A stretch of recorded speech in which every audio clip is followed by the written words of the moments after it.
Greetings and a warm welcome from me, astrologer Patrick Arundell. Today, in the latest of my deep dive videos, I'm going to explore the Virgo full moon of the 24th of February at 5 degrees and 23 minutes, also known as the snow moon. I'm going to share with you the exact timings for all the major cities of the world. I'm also going to go through the Virgoan archetypes of the moon, but also the facing sun. But close to the sun is Mercury, the ruler of the sign of Virgo, which is detrimented in the sign of Pisces, and also the stern energies of Saturn. So it's a very powerful Virgo full moon this year. It's also a prelude to the partial lunar eclipse, which is going to occur in the reverse way on the 18th of September, which will be strongly flavoured by the dreamy, drifting energies of Neptune. So that's fascinating. I'm going to share the event chart from a solar perspective that we can all relate to, and also the event chart from a Placidus perspective, using Greenwich as the place which gives us an ascendant in Cancer, but it also means the moon's in the third house of thinking and everyday conversation, and the sun, Mercury and Saturn in the ninth. What does that mean? I'm also going to share with you why Venus and Mars are such an incredibly important combination in their relationship to this overall event. Then please stay with me. I'll go through each of the 12 signs from Aries through to Pisces to give you a flavour of what you can expect over the next 2 weeks. If you're new to my channel, thanks so much for joining us. This is very much a community. If you have any thoughts, please share them. I interact with as many comments as I can, and other people will interact with you too.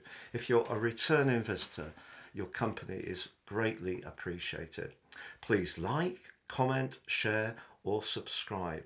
I really would welcome that.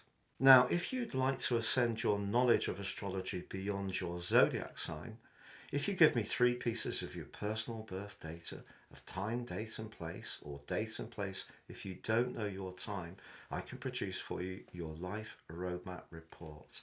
This will give you searing insights into what has shaped you, but also a much more intimate understanding of the patterns that are played out in your life so far. And also, in my special offer of 30% off, you can get your 12-month transits. That's the moving planets in the sky interacting with your unique personal map. Please see the link below for more. So this event occurs at 5 degrees and 23 minutes on the 24th of February. If you have any planets between 2 and 8 degrees in any of the mutable signs, so that's Gemini, Virgo, Sagittarius or Pisces, you will feel this event more keenly. Now I'm sharing with you now on the screen exactly where it occurs in all the major cities of the world.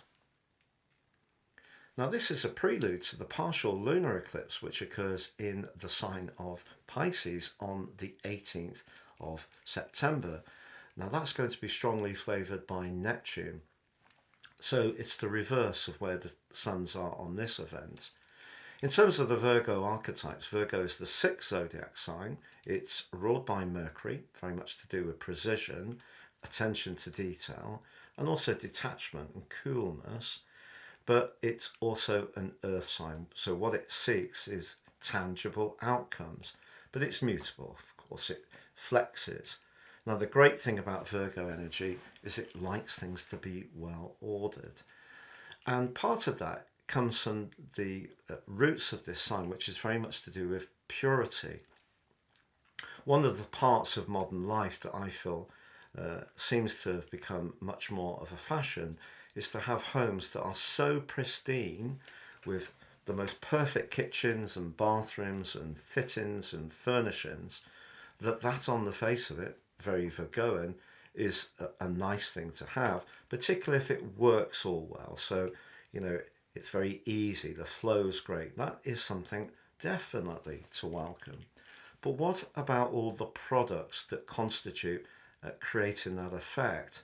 And it's possible that we use in a lot of modern materials, glues and different chemicals that are affecting our home environment, not necessarily in the way that we might appreciate. So purity in a natural sense, because it's an earth sign, is something that I think is a really good thing. So if we're analysing our food packaging and realising where we can just clean up a little bit and go for the best type of nutrition we can possibly afford, that's a very positive thing to do. But of course the moon is very much about how we feel about things, how we emote, how we're receptive to other people. Can be about protection, physical or emotional. And in the sign of Virgo, we are looking to feel, that it all works well. Now, the sun on the other side of the heavens is very close to the ruler of the sign of Virgo, Mercury, which is detrimented in that sign, and Saturn's also close by as well. Mercury in Pisces gets washed away. It's great if you want to be a latter-day Shelley and write poetry, music, certainly a wonderful time to trip the light fantastic, but not so good at then producing something that's more workable and structured, which is what the moon in Virgo is very much about. And remember, full moons is when the sun and the moon are competing. They're not integrated like they are in a new moon. So that's why we get the tension building up. Now, the sixth house position of the moon can see us so focused on the practical side of things and trying to make sure that everything's neat and tidy that we forget about where the sun, Mercury and Saturn are, which is the sign of culmination in the overall zodiacal journey, which is much more profound. It's to do with really trying to understand what those previous 11 stages of the journey, the zodiac signs, have really meant for us. So it's possible that if something is out of kilter between the psychological, spiritual and emotional spheres, the sign of Pisces, with the practicalities of life, we're really going to feel a quite bumpy ride over the next 2 weeks.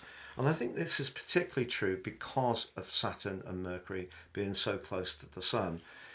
If we're resisting embracing our vulnerabilities, for example, or understanding exactly where we are as a race, there's a lot of wars at the moment, and also a lot of race for profit through using more modern robotics, automation and AI, which all sounds very efficient but eliminates how things feel, which is the sign of Pisces. So we have to watch that collectively, but also in our own situations.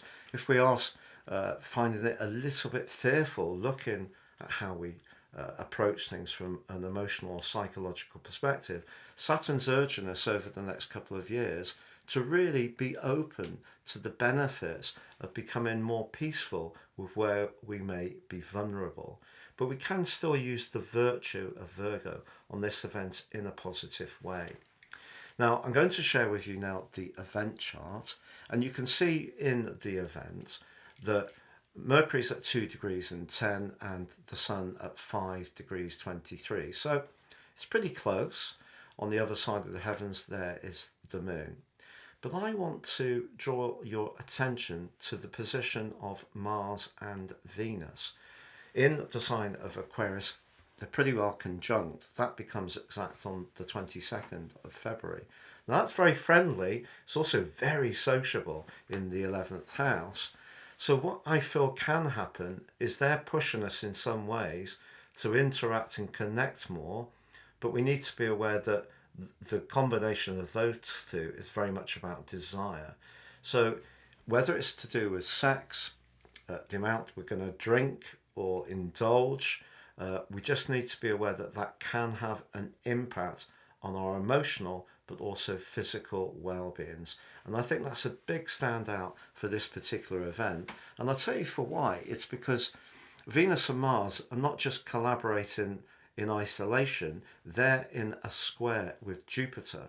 Jupiter in the second house in the sign of Taurus, squaring up Venus and Mars. It can be very much about excess. So just be aware, if you want to keep things in a nice trim between the practical side of your life and your physical well-being and keeping things ordered when it comes to your job and work, it will be important to understand there's going to be temptation around socializing or indulging. Now, in terms of the event chart from a Placidus viewpoint, based on Greenwich, the ascendant is at 12 degrees in Cancer. We have the Sun and we have Mercury and Saturn, Mercury detrimented, in the 9th house, and the Moon in Virgo in the 3rd. What's the implication of that?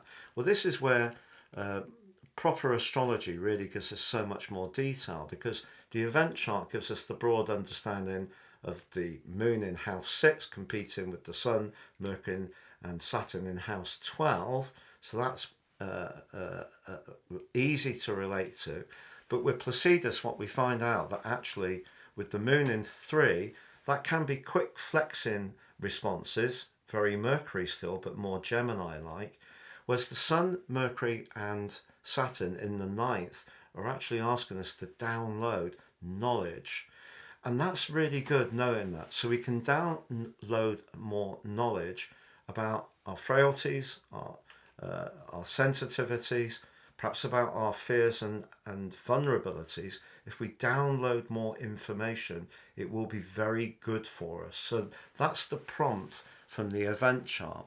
But it also means that the Moon in the 3rd house is quincunxing Venus and Mars in the 8th. So although we do have that lovely trine between Jupiter and the Moon, which is very buoyant, we have a clash with Venus and Mars. But in terms of the event chart, 3rd house is how we think and chat. The 8th house is desire. And of course, Mars can be about desire because it rules the 8th house traditionally through the sign of Scorpio. We've also got Chiron and the North Node conjunct in Aries in the 11th.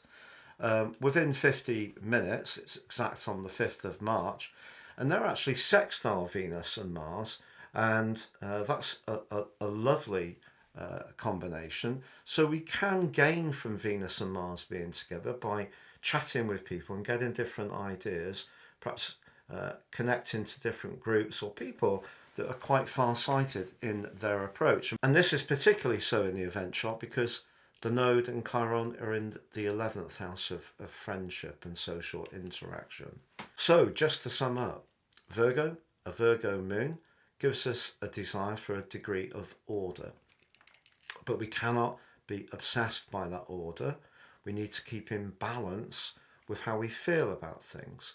But if our immediate environment, or where we work even, because the 6th house can be about jobs where we're of service, help people where we have obligations, if we're not enjoying those and it's creating a heavy weight of expectation and demand, it will drain us.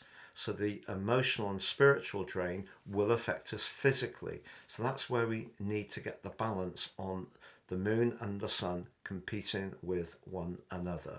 Now, please stay with me for your zodiac sign forecast from Aries through to Pisces for the next 2 weeks. So Aries, this full moon for you has a particular resonance because of Saturn moving a year ago on March the 7th into the sign of Pisces.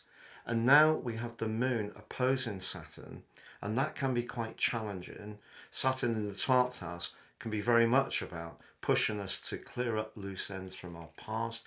Maybe if we have been reluctant to look at some of our emotional responses, it can be a teacher, it can be a guide, so a great time to get more informed or perhaps even have some support.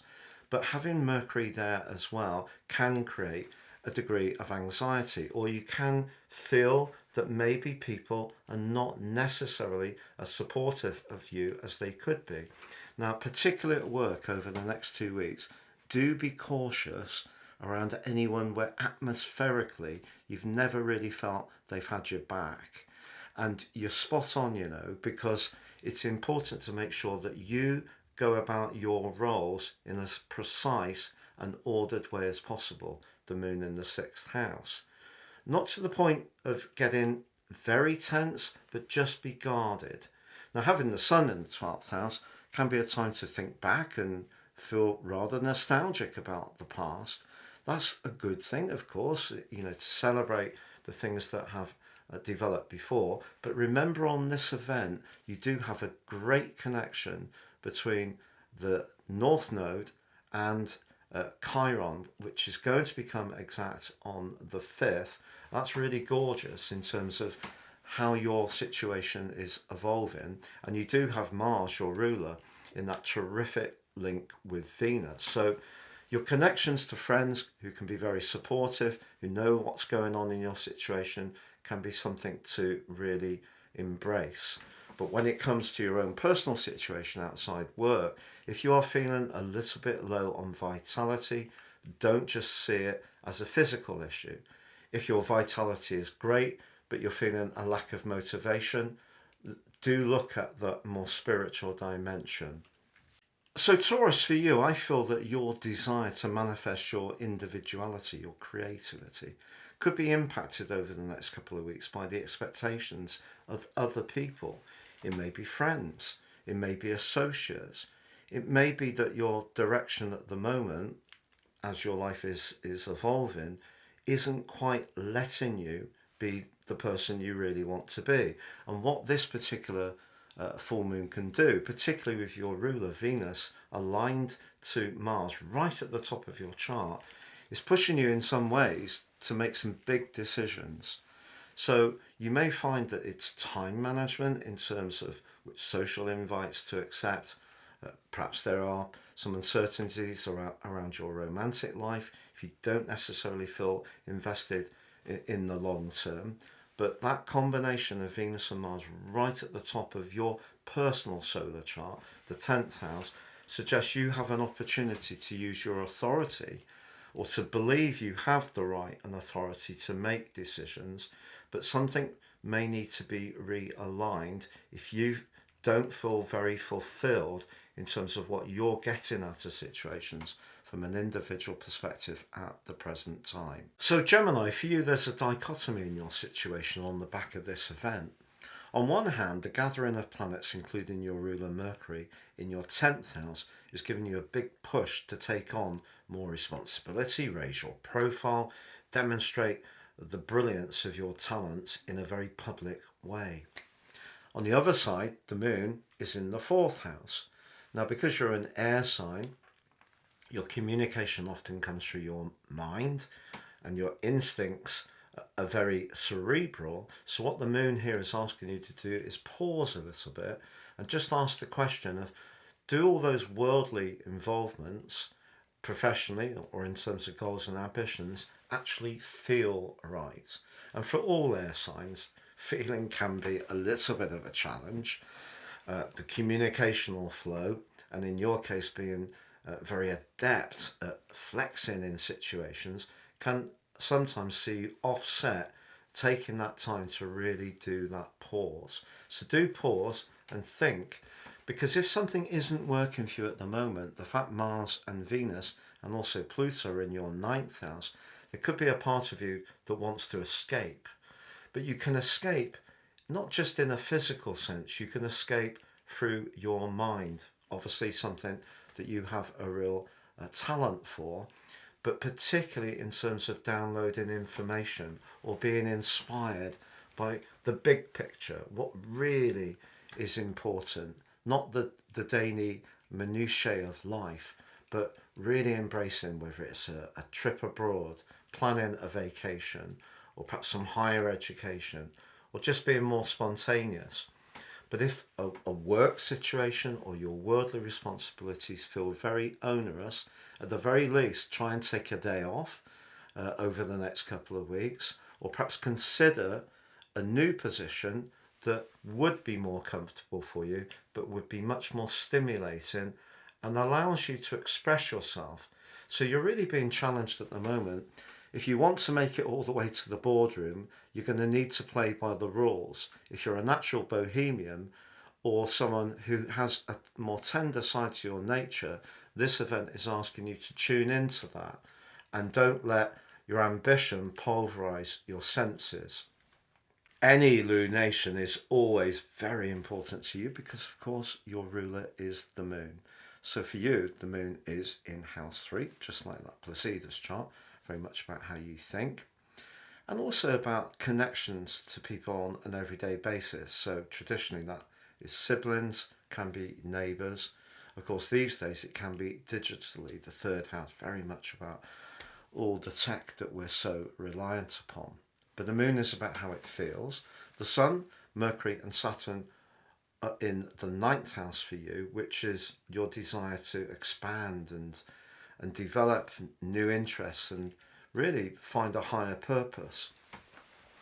You may need to have some conversations over the next couple of weeks, particularly if you feel boxed in and you don't feel that things are growing and you don't feel that things are evolving in the way you would like. That can really get you thinking. So that means a lot of not just conversation, but also perhaps reading and really getting more informed. So becoming more informed, important.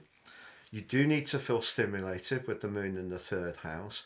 The position of Mars and Venus for you is in house 8, very much about desire. Is there somebody that is featuring in your celestial landscape who is exciting you, but you're finding it difficult to actually talk things through? Maybe they're resisting your more practical analysis coming through Virgo, and maybe they're being rather avoiding and unavailable, Pisces, and that could be frustrating just at a time when you may feel you want to really pitch in. Venus and Mars in the 8th house can be very devotional, and it can be, quite frankly, about intimacy. So conversations around close relationships seem to be a theme over the next couple of weeks. There could also be conversations about shared resources, conversations about investments, business matters, but you need to feel that the answers you get are enlightening and truthful and not avoiding. So Leo, for you, the moon's in the 2nd house, which is kind of Tauran flavour. The moon likes that Taurus energy, has an appreciation of good food and obviously financial security, so that's domestic finances, so everyday ins and outs. With Saturn being and Mercury pretty close to the Sun in the 8th house, that's longer term finance, can be shared finances. Anything around the business scene or insurances and mortgages. If things are a little bit out of kilter, because you've got Venus and Mars and Pluto in your 7th house of relationships, if you see a financial matter differently from a partner, for example, that may be something you need to work through over the next couple of weeks to try and get, a clear understanding of how you both can perhaps compromise a little bit. And that in a way is a good thing about a mutable full moon, because there is more potential for some flex than a rigid fixed full moon. Now, the 2nd house can also be about how we feel about ourselves in terms of our self-worth. How is your self-worth at the moment? For many of us, we have to work at it a little bit. And so because the 8th house energy can be what comes in towards you, maybe you're having to deal with someone, particularly with Saturn there, who maybe is a bit brusque or cool or cold even, which then can affect how you feel about yourself. So important that you reinforce your sense of self. If you are having some discussions, particularly perhaps over business or contractual matter, but there's a great opportunity with Pluto, Venus and Mars all in your 7th house to stand up your boundaries. So do that. So Virgo, for you, each year, this is definitely a full moon that's all about relationships. If your relationships are running sweetly, it may not be in a personal relationship that the energy of this event manifests itself. Because Pluto, Mars and Venus are all in your 6th house, very much to do with work, maybe you're having to deal with someone professionally that just seems to be quite demanding. And you do read a lot about this these days. Businesses seem to want more and more from people, and there's not a lot of thanks and gratitude or acknowledgement and appreciation, which actually are great motivators. It's incredible how business doesn't understand that. However, because Saturn is opposing the moon in your sign, if you feel the cool breeze of anyone's judgment or distance, or not really being quite as collaborative and cooperative as you like, that obviously can be you know, rather concerning. Just be aware with Jupiter in the ninth house of your situation.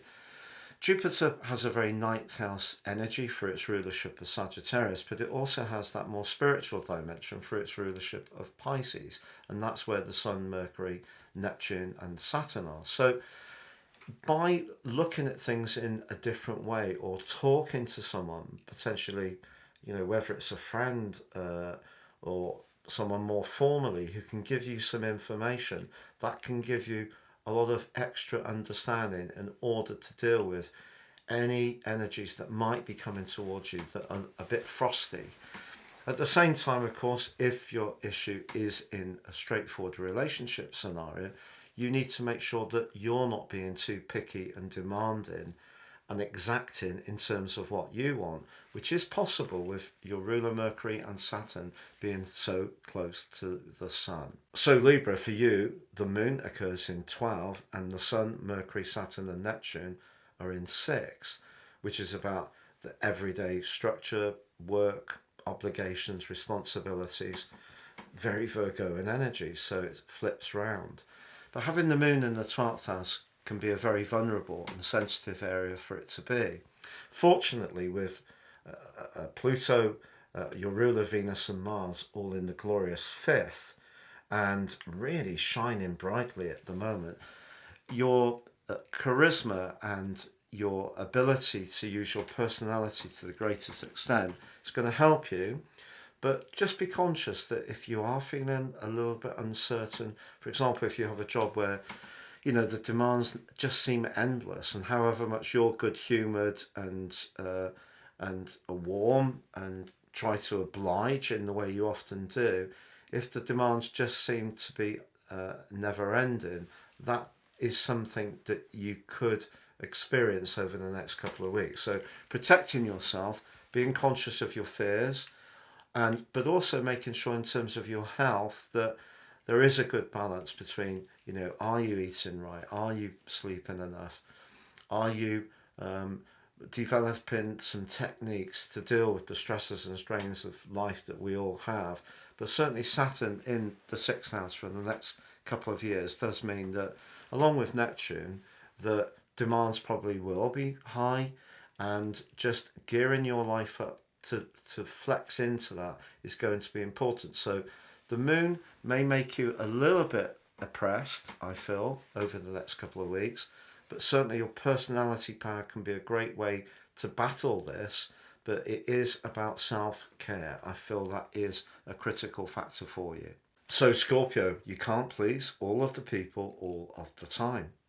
Having that collection of energy, Mercury, the Sun, Saturn and Neptune in the 5th house, is where you want to really showcase your individuality. Saturn doesn't make that easy, of course. Mercury being in the 5th house, that's good, even if technically detrimented in Pisces. So if there are plans you've got, creative ideas you've got, or interests that you really want to reach a wider audience with, I think the Moon is saying to you, have a good instinct for the direction of travel or trends or how friends or the collective may feel. So you can't just pile into something and embrace it from your individual perspective only. You have to be conscious of how it may be received. And I think that's a lot to do with this event. Also, Pluto, your ruler Mars, and Venus all being in your 4th house.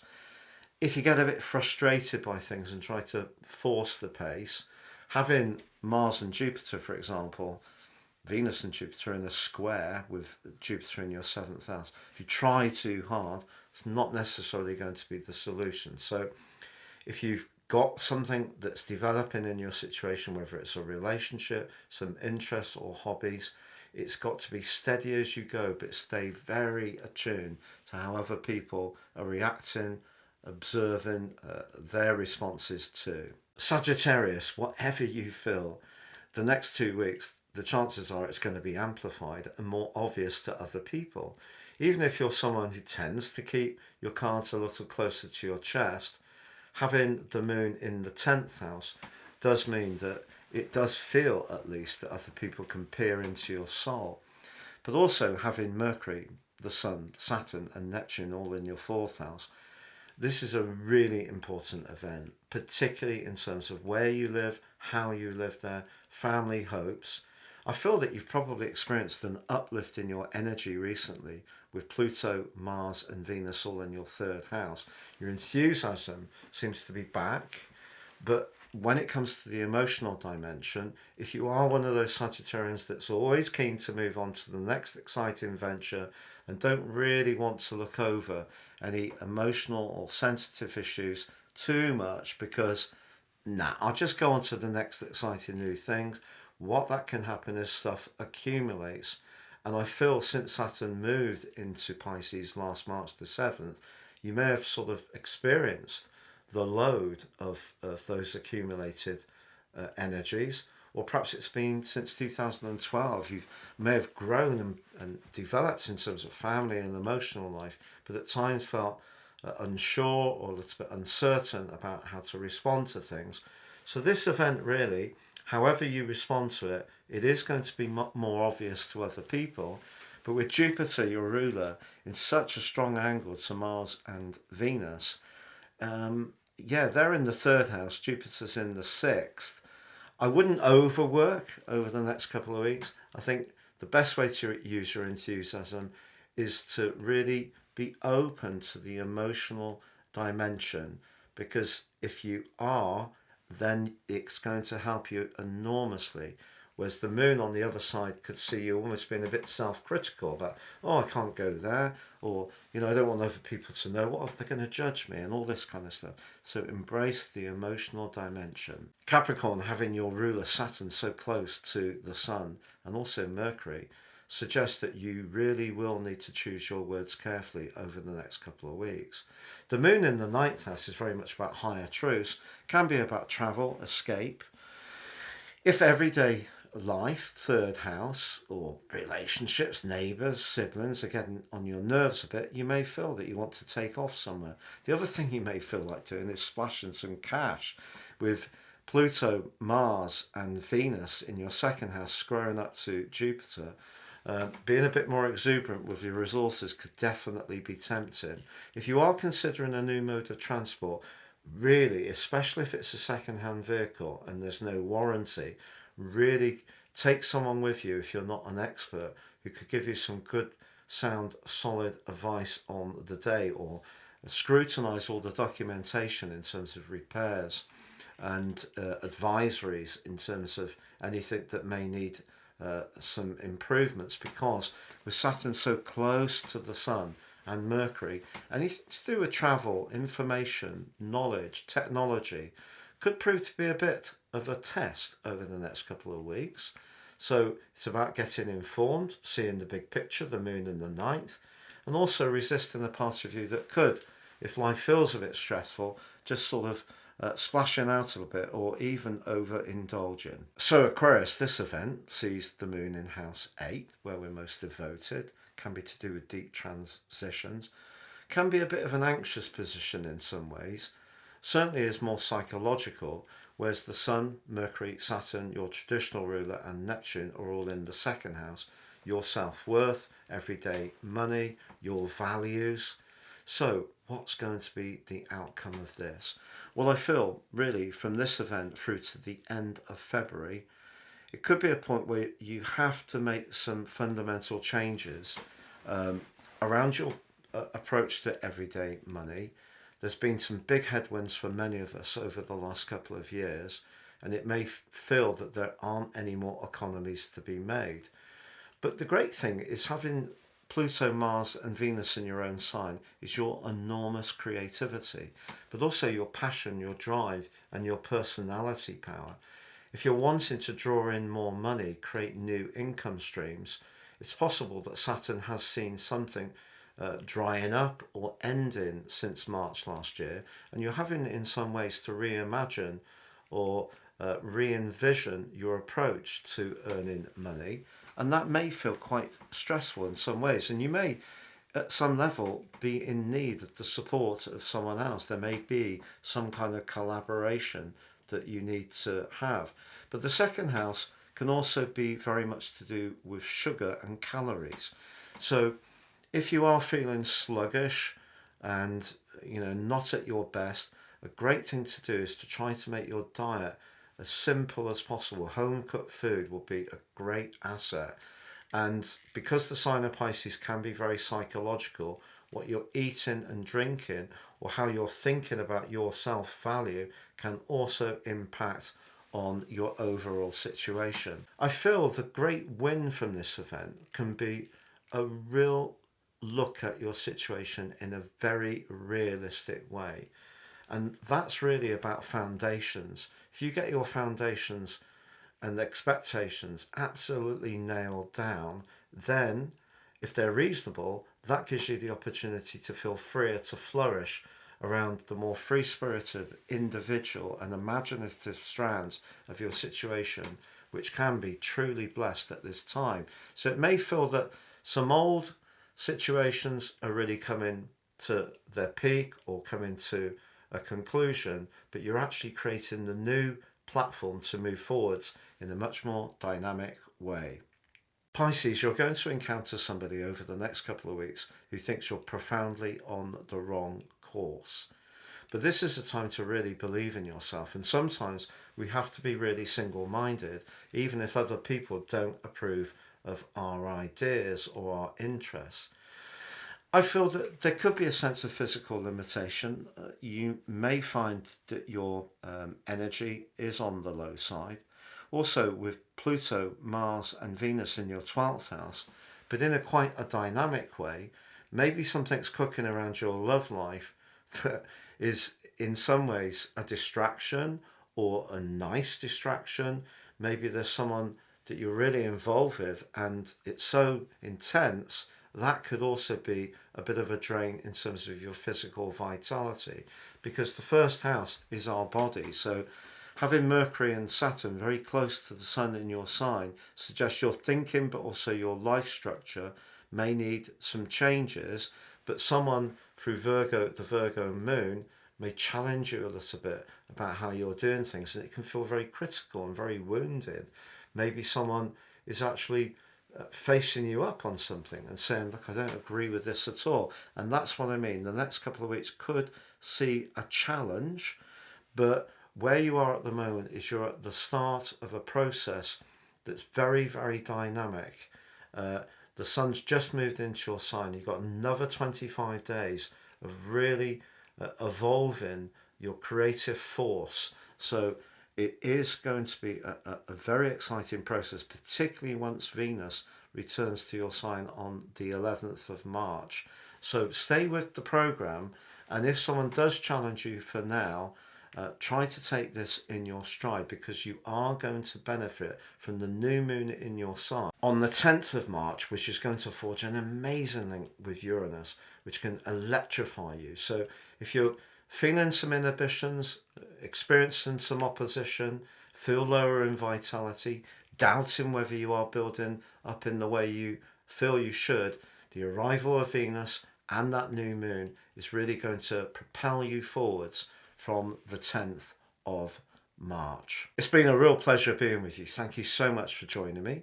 I'd be honoured if you would subscribe, and please check out your in-depth monthly horoscope video for each of the 12 signs from Aries through to Pisces by clicking the link beneath this video.